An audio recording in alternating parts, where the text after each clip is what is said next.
eu quero fazer duas afirmações. Eu vou fazer uma agora de manhã e faço outra amanhã de manhã. Então eu peço que vocês me ajudem a guardar aí as afirmações que eu quero fazer. E a primeira afirmação, então, é a seguinte. O pessoal da câmera, eu acho que vai ficar bravo comigo agora, que eu não consigo ficar parado. Tudo bem? Beleza? Isso aí, legal. Então, a primeira afirmação que eu quero fazer é a seguinte. Todos nós somos influenciados e influenciadores. Essa é a afirmação. Conseguem guardar isso? Então, qual é? Gente, vocês são demais. Olha só, na primeira vocês já guardaram. Ótimo, parabéns. Então vamos lá, meninas. Todos nós somos influenciados e influenciadores. E os meninos? Todos nós somos influenciados e influenciadores. E agora todo mundo? Todos nós somos influenciados e influenciadores. Isso, então vocês têm que guardar essa afirmação e amanhã tem a segunda, mas vamos partir dessa. Quando a gente olha aqui para o nosso tema, né, influenciado ou influenciando, eu fiquei pensando, não, vamos tirar o ou dali, vamos influenciado e influenciando. Não é um ou outro, mas é um e outro. Todos nós somos influenciados e todos nós somos influenciadores e às vezes esse negócio acontece ao mesmo tempo. Todos nós recebemos influências várias e em todo momento. Todos nós, independente da idade que temos, todos nós recebemos influências o tempo inteiro. Tem um livro, o livro As Coisas da Terra, que, aliás, o pastor Jonas diria o quê? Que antes de você passar dessa vida para outra, você tem que ler esse livro. Então, o livro As Coisas da Terra, da editora Monergismo, escrito pelo Joy Higoney, ele diz que todo ser humano, os seres humanos são seres miméticos. O que significa isso? Que todo ser humano está copiando alguém, está recebendo influência de alguém. E é verdade. As crianças copiam os seus pais. Crianças geralmente imitam os seus irmãos mais velhos. Quem aqui é irmão mais velho? Você já notou isso? Que o seu irmão mais novo tenta copiar você?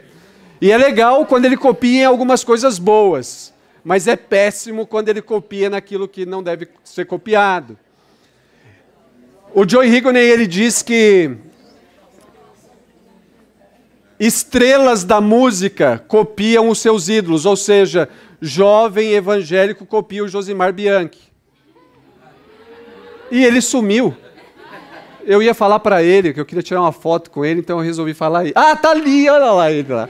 Jovens músicos evangélicos copiam Josimar Bianchi. É ou não é, gente? Tá vendo, Josemar? Tá ouvindo isso? Mais do que isso, ele diz assim, que já que somos seres miméticos, jovens pregadores copiam os seus heróis da eloquência. Então, né? Cadê o reverendo Augusto? Reverendo Jader, são copiados, né? Nós somos seres miméticos.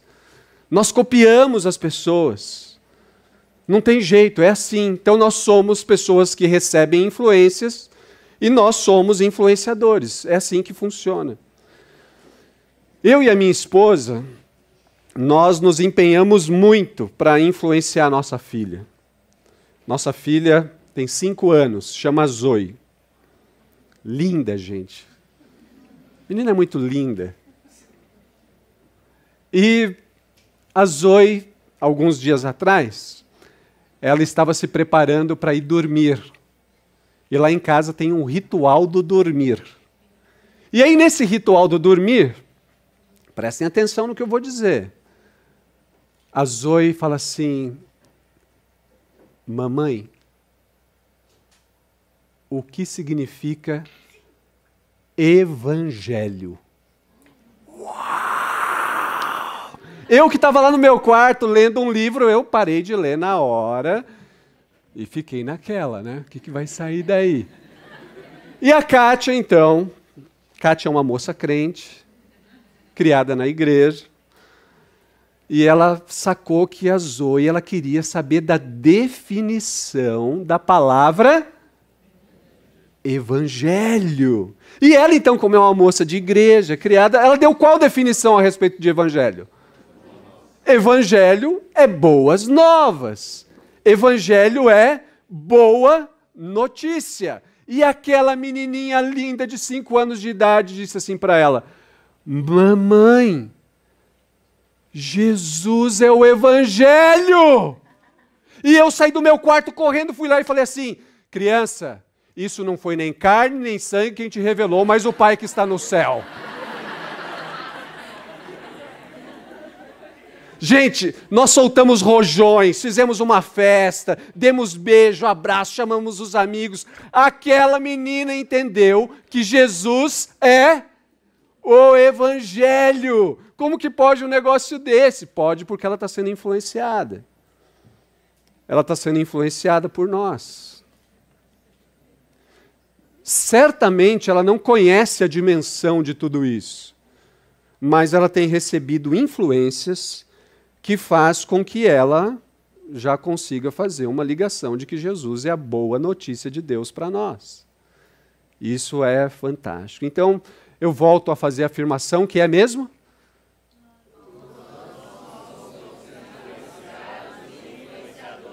É isso aí, todos nós somos influenciados e todos nós somos influenciadores. É assim que funciona o negócio. E aí a gente vai descobrindo que isso independe da idade que temos. Para você influenciar, você não precisa ser muito velho. Ou para você receber influência, também você não precisa ser muito velho. Independe, então, de idade, independe do conhecimento, independe das experiências que nós temos, independe disso. Então eu quero pedir para você abrir a sua Bíblia no segundo livro dos Reis. Segundo livro dos Reis, capítulo 5, e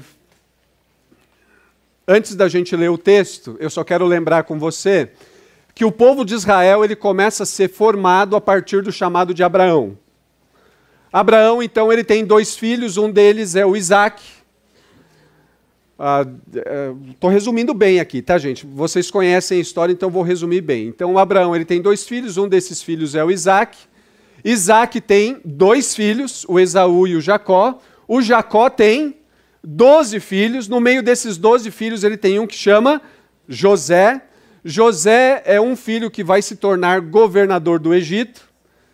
Propositalmente, Deus cuidando de toda essa história, ele leva José para o Egito para que José, no futuro, talvez aí de 13 a 20 anos depois, José seja um instrumento de Deus para preservar a vida da sua família, de muitas pessoas. Então, quando Deus usa José dessa maneira, desce 70 pessoas para o Egito. Essas 70 pessoas, elas dão origem a um povo. Eles ficam lá por 400 anos, e alguns estudiosos dizem que depois de 400 anos saem de lá mais de 2 milhões de pessoas. Esses 2 milhões de pessoas, eles caminham para uma terra, a terra prometida de Canaã. Quando eles chegam lá, eles são divididos em tribos, e essas tribos são governadas por juízes. Depois desse período dos juízes, eles resolvem ser governados por reis, e eles têm, em um período de 120 anos, 3 grandes reis, que são Saul, Davi e Salomão. Após Salomão, o reino é dividido entre norte e sul. No norte, 10 tribos, com a capital em Samaria, e no sul, 2 tribos, Benjamim e Judá, com a capital Jerusalém. Essa história do segundo livro dos Reis, capítulo 5, ela se passa no Reino do Norte, por volta ali do ano 852 a 814 a.C., e a cena de toda essa situação vai acontecer ali em Samaria. Então lembrem disso.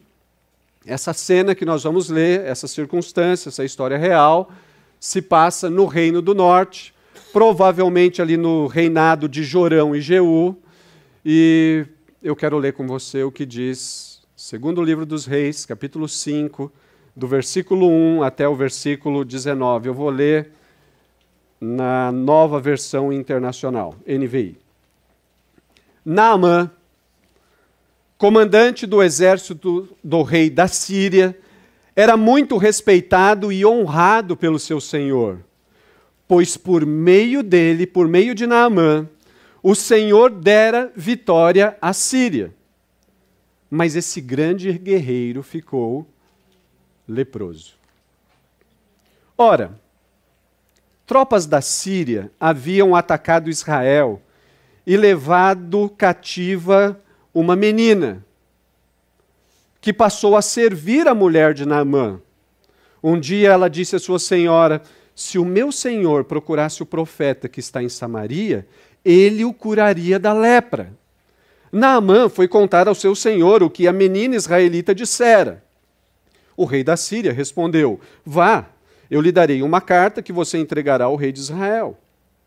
Então Naamã partiu, levando consigo 350 quilos de prata. Quem pode guardar esse número, por favor? Levanta a mão aí.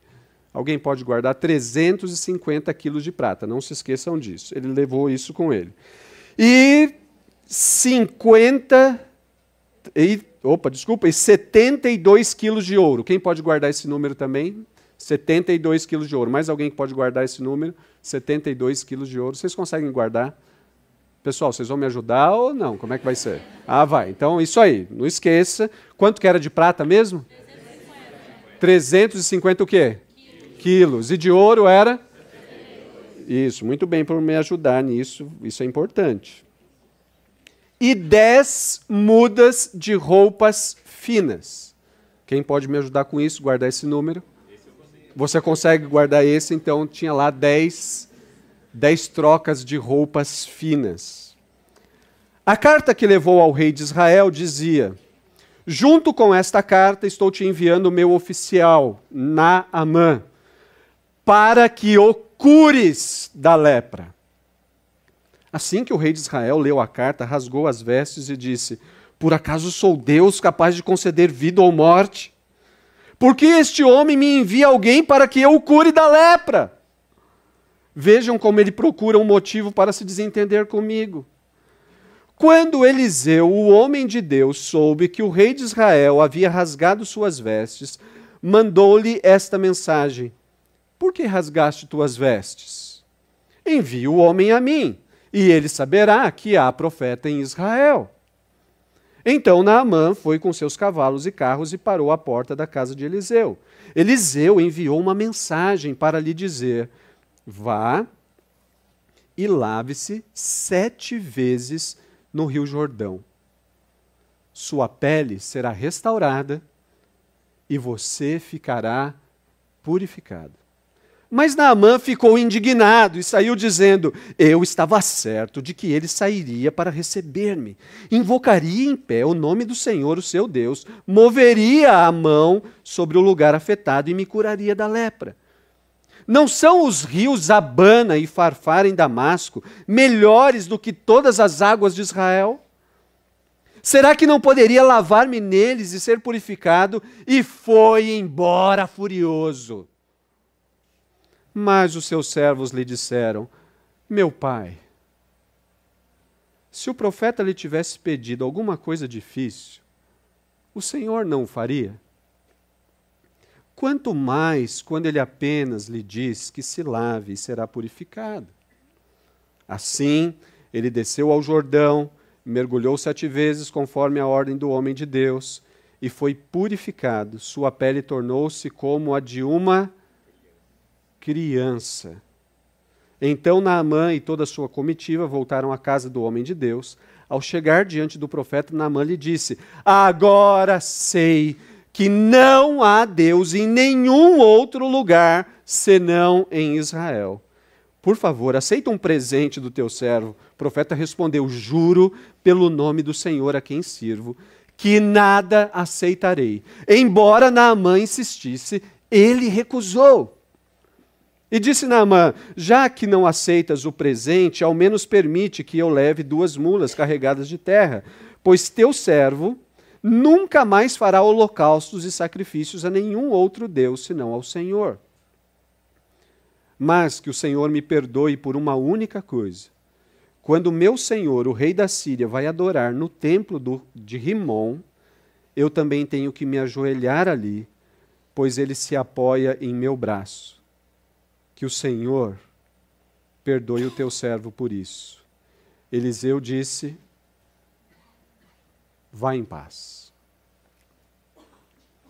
Gente, quando nós olhamos para esse texto, a primeira pergunta que eu quero fazer aqui para o texto é: o que é influência? O que é influência? E a gente poderia olhar no dicionário, a gente poderia pesquisar um pouquinho mais a fundo, mas eu encontrei uma definição a respeito do que é influência, que essa me chamou a atenção. Essa definição diz que influência é poder de modificar alguém ou alguma coisa através de uma ação. Influência é poder de modificar alguém ou alguma coisa através de uma ação. Mais uma vez, influência é poder de modificar alguém ou alguma coisa através de uma ação. Então, influência é um poder de modificar uma pessoa ou alguma coisa através de uma ação. Quando nós olhamos para essa definição do que é influência, a base dessa definição, ela nos chama a atenção para três situações. A partir dessa definição do que é influência, nós precisamos ter um influenciador, que é aquela pessoa que vai agir, é aquela pessoa que vai dizer coisas, é aquela pessoa que vai mudar as coisas. Mas a segunda base dessa definição é o influenciado, a pessoa que vai receber as influências. E a terceira base dessa definição é a modificação. Então, influência é o poder de modificar alguém ou alguma coisa através de uma ação. A partir dessa definição, nós nos deparamos com três bases: o influenciador, o influenciado e a modificação. Nesse texto que nós acabamos de ler, nós temos grupos de influenciadores e de influenciados. E o primeiro grupo que nós temos aqui, ou a primeira pessoa que nós temos na categoria de influenciador, é o Naamã. Você olhou para o texto bíblico, você prestou atenção na leitura, e você descobre que Naamã era um general, um comandante do exército sírio. O texto bíblico diz que ele era respeitado, inclusive pelo rei da Síria. Ele era um homem que ele era tido em alta consideração. Mas o texto também diz que Naamã era um homem que Deus usava para ganhar suas batalhas. Esse homem era um baita de um influenciador, mas o texto diz que ele também era um leproso. E quando nós pensamos em leproso nas Escrituras, a lepra era uma doença que ela gerava pelo menos duas coisas: o isolamento e o constrangimento. Um leproso, ele não vivia no meio da comunidade. E ele não vivia no meio da comunidade porque ele era tido como um impuro. Então ele tinha potencial para viver no isolamento, mas ele também tinha potencial para viver no constrangimento. Porque quando um leproso vinha chegando na cidade, ele tinha que tocar um sininho, igual aquele que o Rúlio toca lá na hora de vir para cá. Ele tinha que tocar, avisando: ó, leproso está chegando, se afastem, leproso está chegando. Então essa era uma doença terrível. E embora Naamã fosse um homem com muita influência, o texto bíblico diz que ele era um leproso. Naamã, ele era um homem que lutava várias lutas e ele saía vencedor da maioria delas, se não de todas elas. Inclusive, Deus usa Naamã até mesmo para vencer o povo de Israel. Naamã, ele lutava as suas lutas, ele vencia porque Deus o usava, mas tinha uma luta que ele vinha lutando e ele não conseguia vencê-la, que era a luta contra a lepra.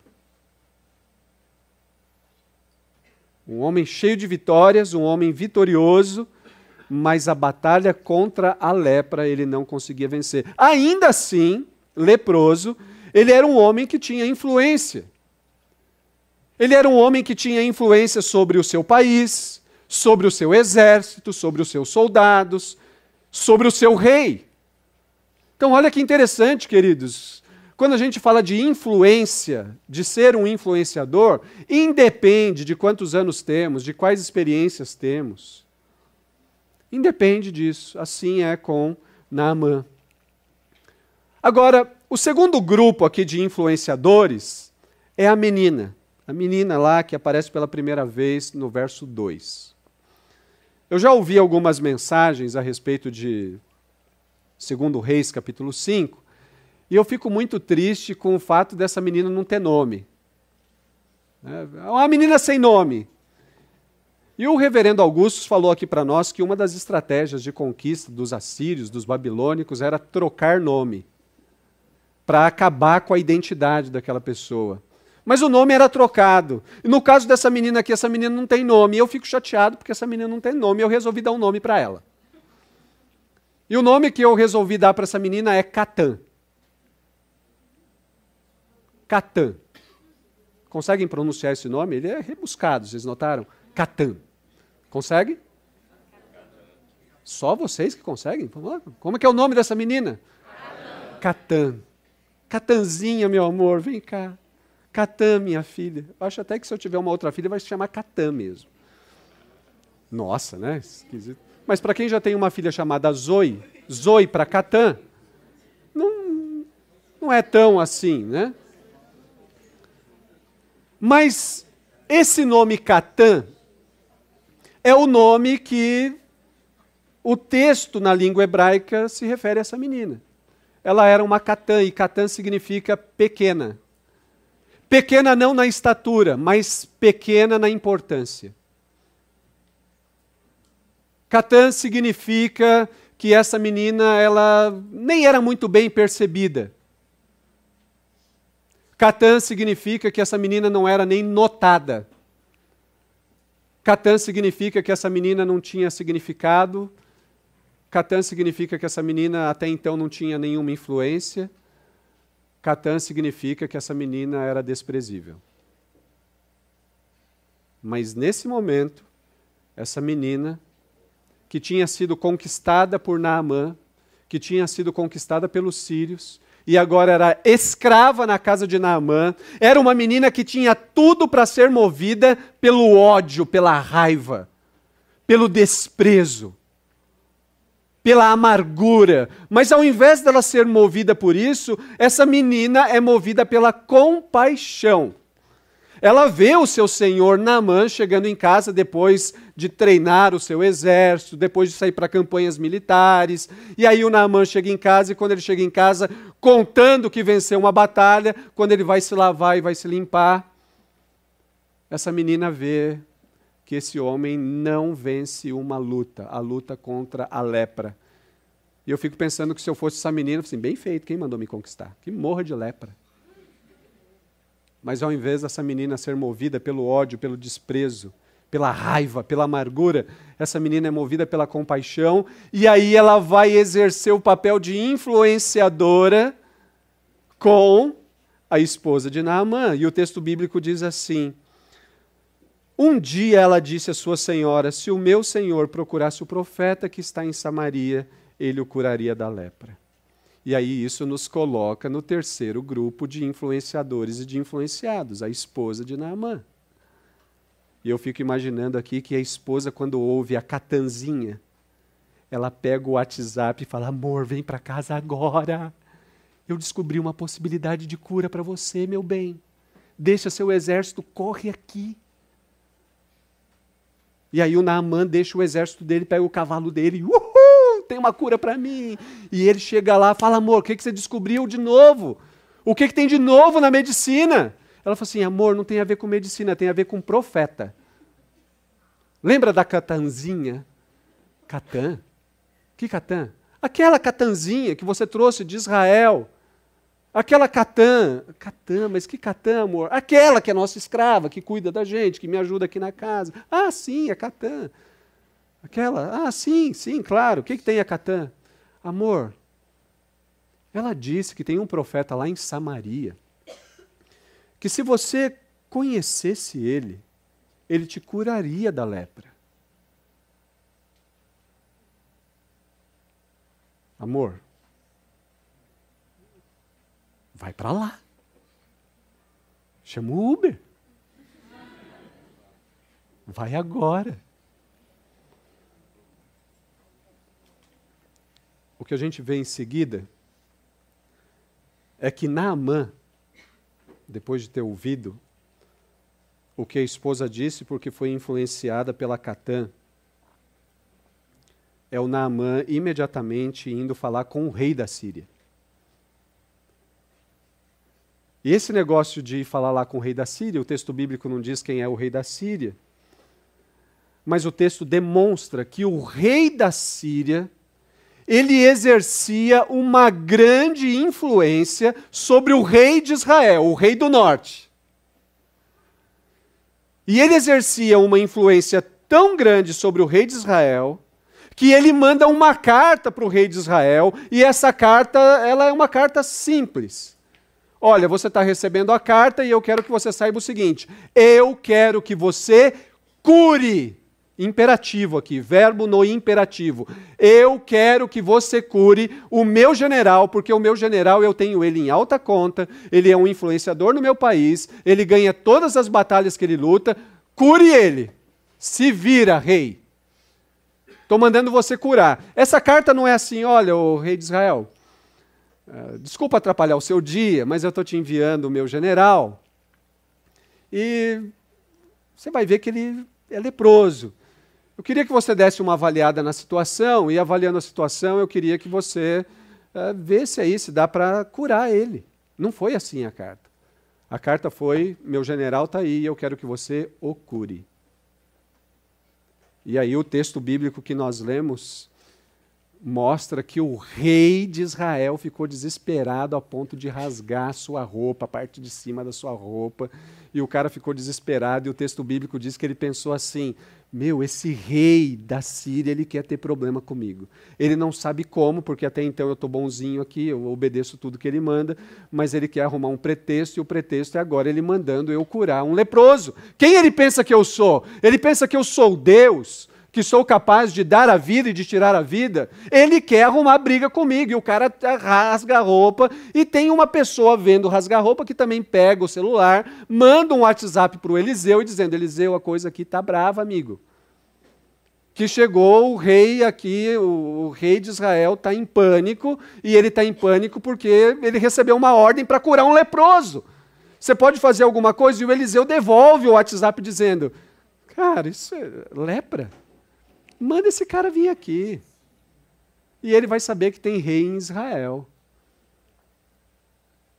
Então nós temos o rei da Síria, que influencia o rei de Israel, e aí nós temos o profeta, que influencia o rei de Israel, e que também influencia Naamã.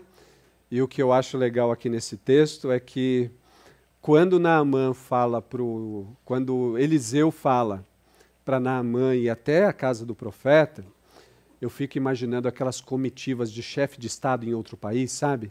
Aqueles carros grandes, pretos, blindados, espelhados, com batedores de moto, aquelas motos gigantes e sirene rodando, e aquele barulho todo, e agente secreto indo na frente, fechando as ruas, porque dentro daquele carro tem uma pessoa importante. E quando a comitiva chega na casa do profeta, isso não influencia nem um pouco o profeta. O texto diz que o profeta manda um recado para Naamã, e eu imagino que o profeta estava lá estudando alguma coisa, ele rasgou um pedacinho de papel, colocou o endereço do Jordão, disse: leva lá para ele, fala para ele dar 7 mergulhos no Jordão, e ele vai ficar purificado, limpo, e tudo vai ser resolvido. O profeta não se dá nem o trabalho de olhar nos olhos de Naamã. O profeta ele não tem trabalho de se levantar para ir ver quem era. E aí o texto, ele diz então para nós que o Naamã ele fica furioso. E o Naamã ele fica furioso porque ele tinha um outro plano. O texto bíblico disse assim para nós: eu estava certo de que ele sairia para me receber, afinal de contas eu sou importante. Afinal de contas eu sou um general, um comandante do exército sírio. Eu tinha um plano de que ele iria me receber, ele me convidaria para tomar uma Coca-Cola zero, geladona, na casa dele. Eu imaginava que ele ia me chamar para entender a minha história, e aí eu imaginei então de que ele ficaria de pé, ele iria verificar onde está a lepra e ele faria algum tipo de movimento com a mão. E eu então eu ficaria completamente curado, fácil desse jeito.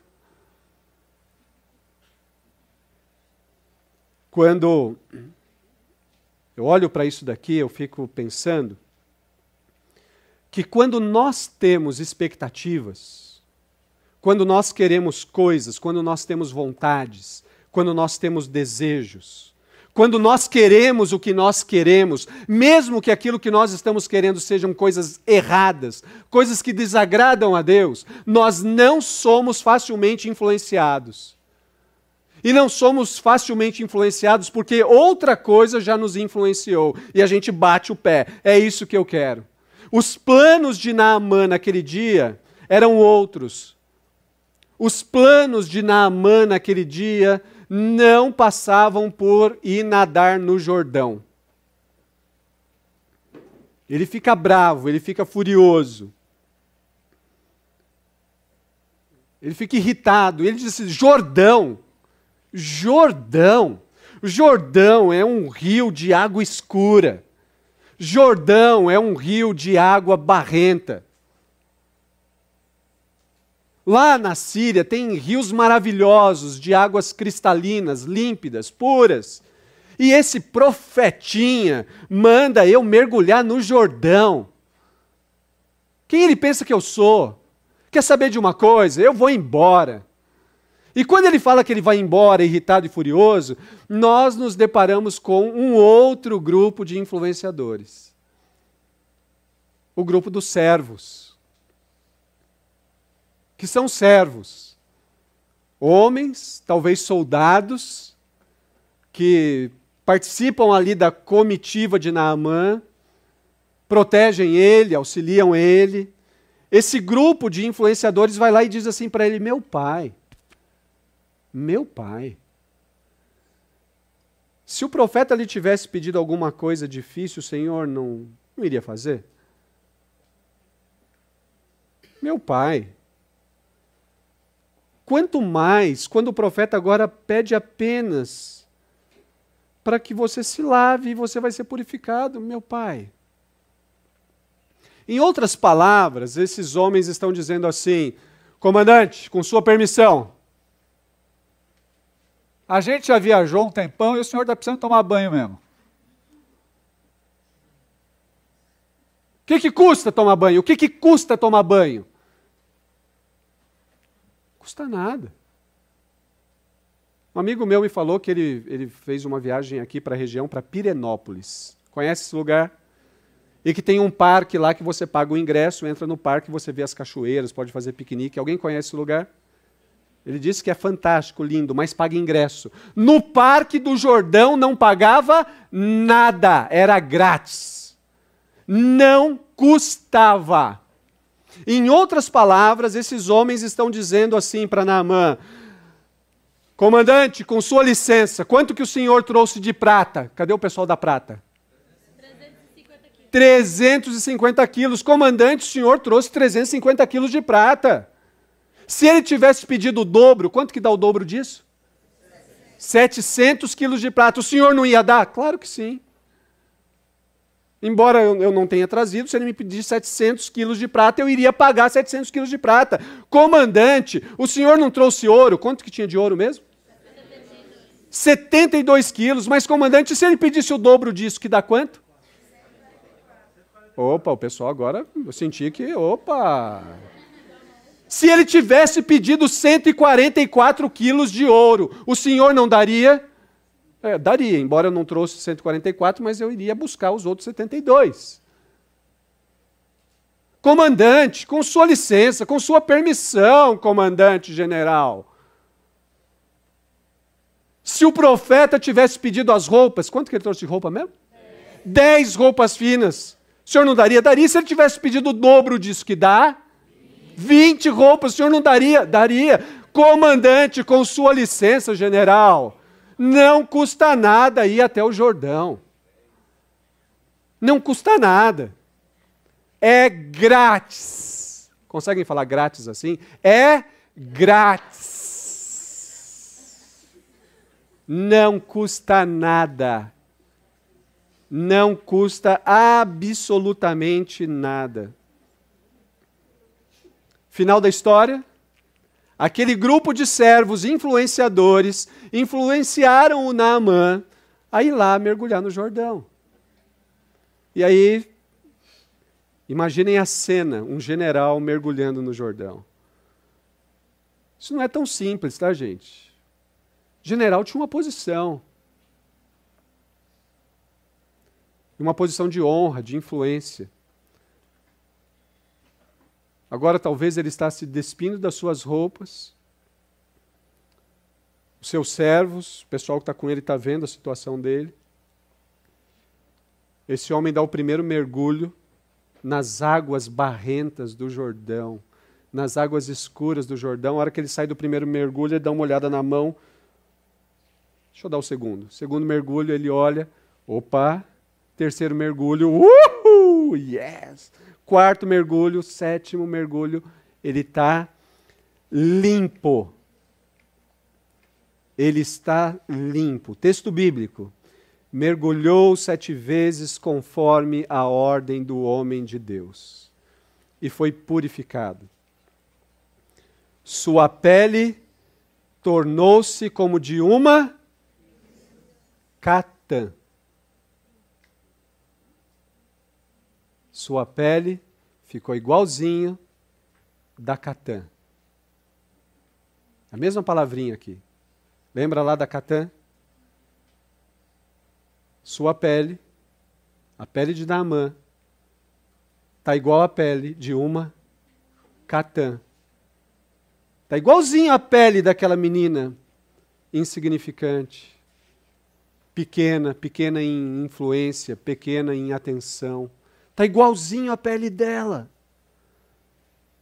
Está igual à pele da escrava influenciadora que disse, lá em Samaria tem um profeta, e se o meu senhor conhecesse esse profeta poderia curar o meu senhor da lepra.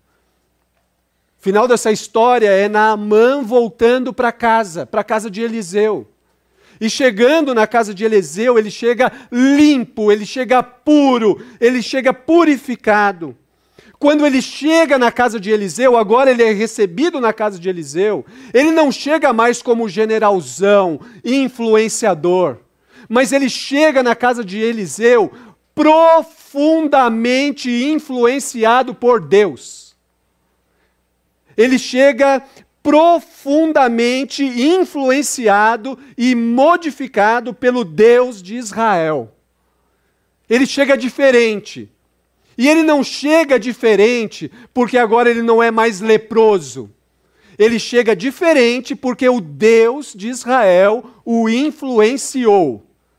Ele chega diferente porque o Deus de Israel o modificou, e a prova disso é a declaração de Naamã. O texto bíblico diz, agora eu sei que não há Deus em nenhum outro lugar senão em Israel. Agora eu sei que não tem Deus em lugar nenhum, só em Israel que tem. De vez em quando eu levo o rei da Síria para adorar o Rimon, o Deus da chuva, do vento, da tempestade, mas aquilo lá não é nada. Deus mesmo é o Deus de Israel. Agora eu sei, só tem Deus aqui em Israel. Naamã, gente boa, olha para mim. Naamã, ele está fazendo uma declaração. Naamã, o sírio, o arameu, ele está fazendo uma declaração que Israel tinha parado de fazer. Naamã, ele está fazendo a seguinte declaração: o Deus de Israel é um Deus singular. O Deus de Israel é um Deus singular. Não tem outro igual a ele. Só Israel tem esse Deus singular. Só tem aqui. Só tem esse Deus. Só tem esse Deus. O Deus de Israel é singular. É um sírio que está declarando isso. Quem deveria declarar isso a todo tempo era Israel.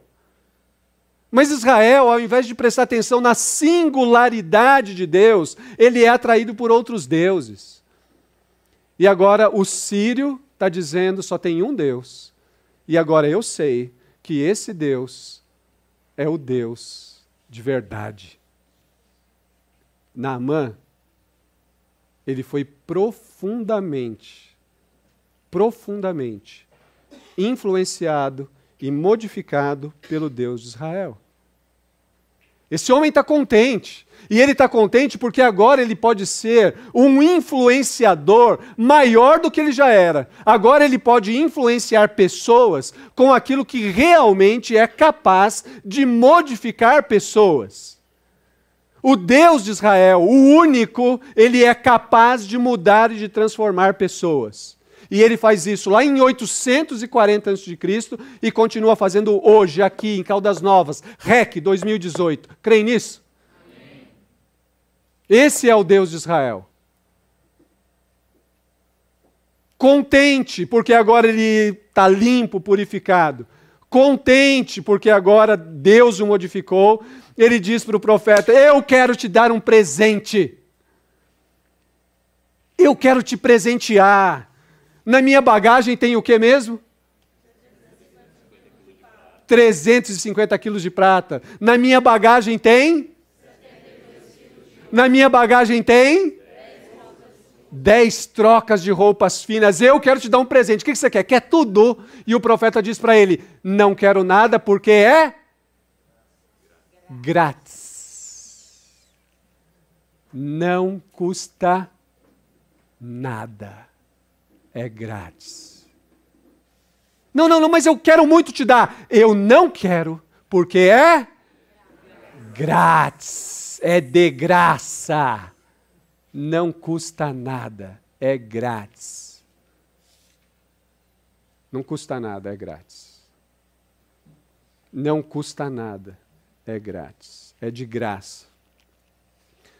Queridos, quando o profeta Eliseu diz para Naamã: não custa nada, é grátis, não vou aceitar, o profeta Eliseu está destacando que esse Deus singular, ele também é um Deus gracioso. Deus, o Deus de Israel, ele é singular e ele é gracioso. A negativa do profeta Eliseu de dizer não quero presente, não quero receber nada, juro pelo meu Senhor, nada receberei. Não custa nada, é grátis. Queridos, mais ou menos 900 anos depois dessa cena aqui, lá no Rio Jordão, 900 anos depois, no Rio Jordão, naquele mesmo rio barrento de águas escuras, um homem chamado João Batista, ele vai começar o seu ministério ali naquele rio, no rio escuro, insignificante, no rio que não é limpo, no rio que as águas não são cristalinas. João Batista, ele vai começar o seu ministério ali, e João Batista lembra demais de um profeta que foi o antecessor do profeta Eliseu, que é o profeta Elias, um homem poderoso, um profeta poderoso. 900 anos depois, ali naquele rio Jordão, o rio das águas escuras, o rio das águas barrentas, o Senhor Jesus Cristo vai ser batizado ali, inaugurando, iniciando o seu ministério público. 900 anos depois, Jesus iria começar o seu ministério ali, a partir dali. Ministério de resolução, resolução do nosso maior problema. Vocês sabem qual é o nosso maior problema? O pecado que nos afasta definitivamente de Deus. O Senhor Jesus iria começar o seu ministério para resolver o nosso maior problema, o problema da nossa desconexão com Deus.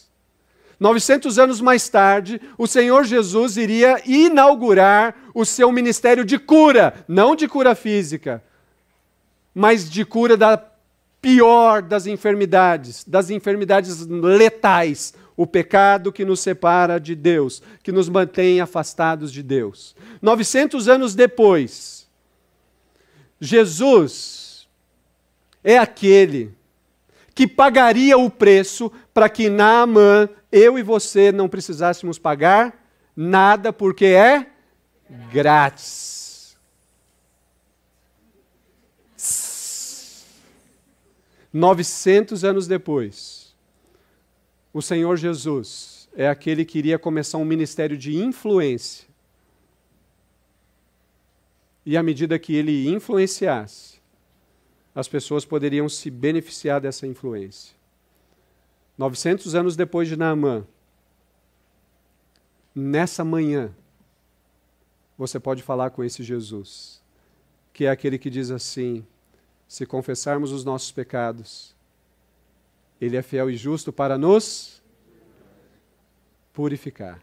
Lembra de Naamã, mergulho no Jordão, purificado, limpinho, pele como da catã? O Senhor Jesus inaugura seu ministério 900 anos depois, 2000 anos atrás, para que eu e você também pudéssemos ser purificados dos nossos pecados. Pecado sinônimo de lepra, lepra sinônimo de pecado. A lepra de Naamã, real. O nosso pecado, real também. O Senhor Jesus, Ele inaugura o seu ministério para que eu e você pudéssemos nos purificar pelo sangue dele, para que então eu e você pudéssemos influenciar pessoas para a glória, para o louvor e para a honra dele. Então, queridos, nessa manhã, eu termino dizendo que nós somos influenciados e nós somos influenciadores. Mas aqueles que querem influenciar de verdade precisam ser primariamente modificados pelo Senhor Jesus Cristo. Precisam ser profundamente influenciados por Jesus Cristo. Se você quer ter uma influência para valer, seja primeiro influenciado por Jesus Cristo, pelo Evangelho da graça de Deus. Graças a Deus, que eu saiba, não tem nenhum leproso aqui. Mas talvez aqui tenham meninos e meninas, moças e rapazes, que estão afundados em pecados. Pornografia, masturbação, inveja, ódio, ganância. Está tendo relacionamento sexual antes de casar.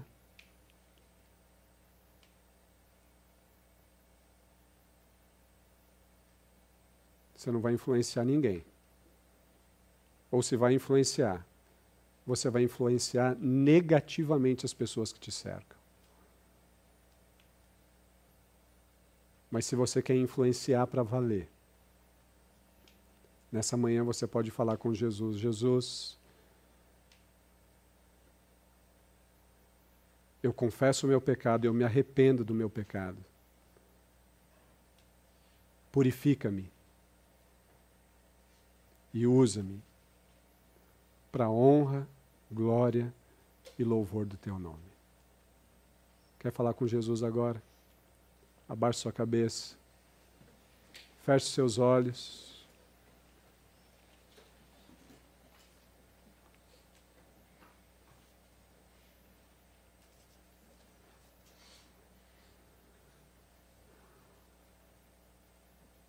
Influenciado por quem, de que maneira e em que nível.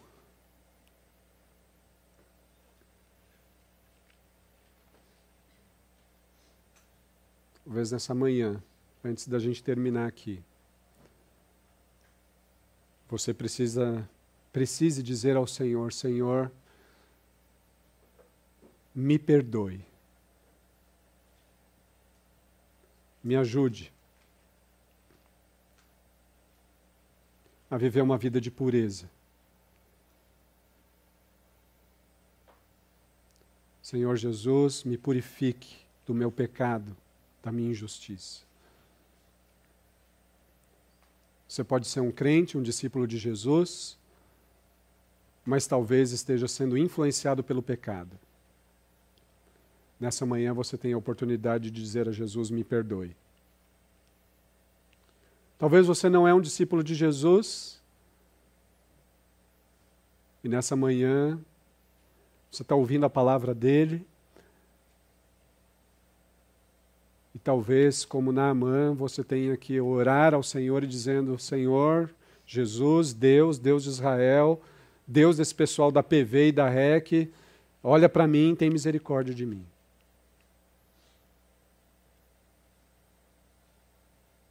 Talvez nessa manhã você esteja aqui, tem sido um rapaz, uma moça fiel, alguém que tem vencido as batalhas, vencido as tentações. Então tem desafio para você também. Peça a Jesus para que Ele te mantenha firme no seu posto, sendo influenciado por Jesus e influenciando com a graça de Jesus. Senhor, o Senhor conhece cada um desses queridos e queridas aqui. Tu sabes, Senhor, do que cada um tem vivido, o que cada um tem experimentado. E se há aqui, Senhor, nesse lugar, pessoas confessando seus pecados, se arrependendo diante de Ti, com o coração profundamente influenciado, como o Senhor fez com Naamã, eu peço a Ti, em nome de Jesus, que essas pessoas, elas confiem na Tua graça maravilhosa, graça que transforma, graça que muda, graça que influencia, graça que modifica.